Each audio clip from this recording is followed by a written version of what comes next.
Mamadou Lamine Dianté, bonjour. Bonjour. Vous êtes le secrétaire général du SAEMS-QSEMS. Vous avez finalement rencontré le ministre de l'Éducation nationale. Que peut-on retenir de cette audience avec Ibrahima Sall? Oui, nous avons rencontré le ministre Ibrahima Sall sur l'initiative de la COSIDEP le lundi 9 avril 2012 en présence de la Banque mondiale, de la COSIDEP et des actions. Et nous avons fait part au ministre de nos doléances.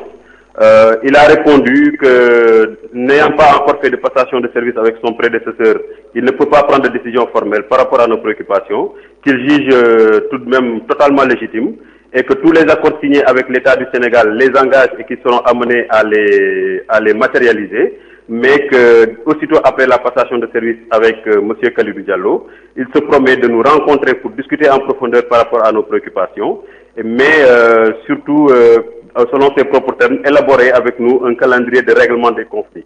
Après en avoir fait le compte rendu à nos instances de base, aussi bien départementales que régionales, la majorité a décidé que le SAEMS-QSEMS sursoive au mot d'ordre de grève et de débrayage jusqu'à la passation de service et à la rencontre solennelle avec le ministre de l'Éducation. Nous décidons ainsi donc de prêter une présomption de bonne foi au ministre de l'Éducation pour que, en prenant à témoin la COSIDEP, la Banque mondiale et des actions, afin que cette rencontre puisse déboucher sur des conclusions heureuses au bonheur de l'école publique sénégalaise. Donc on peut dire que aujourd'hui tout est bien qui finit bien de votre côté. En fait, il ne s'agit ni d'une suspension ni d'une levée du mot d'ordre. Nous avons décidé de surseoir momentanément au mot d'ordre de grève et de débrayage en continuant la rétention de notes et de boycott des compositions. Maintenant, ce qu'il y a lieu de faire, c'est qu'on puisse rapidement nous rencontrer avec le ministre de l'Éducation pour que nous puissions trouver une entente afin que l'année scolaire puisse être sauvée. Et justement, en parlant d'année scolaire, est-ce que vous pensez aujourd'hui que quelque chose peut être fait? Parce que quand même, vous avez perdu au moins 4 à 5 mois.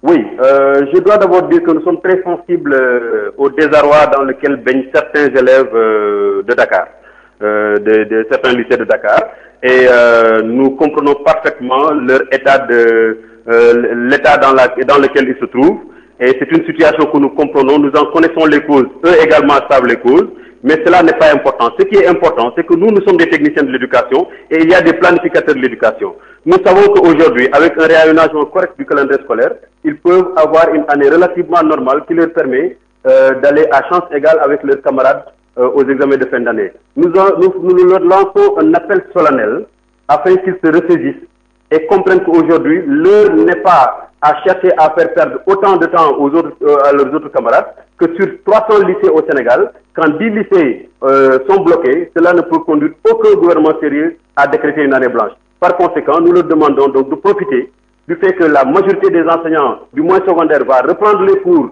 en attendant de rencontrer le ministre de l'Éducation et de profiter de ce temps-là pour essayer de rattraper le temps perdu.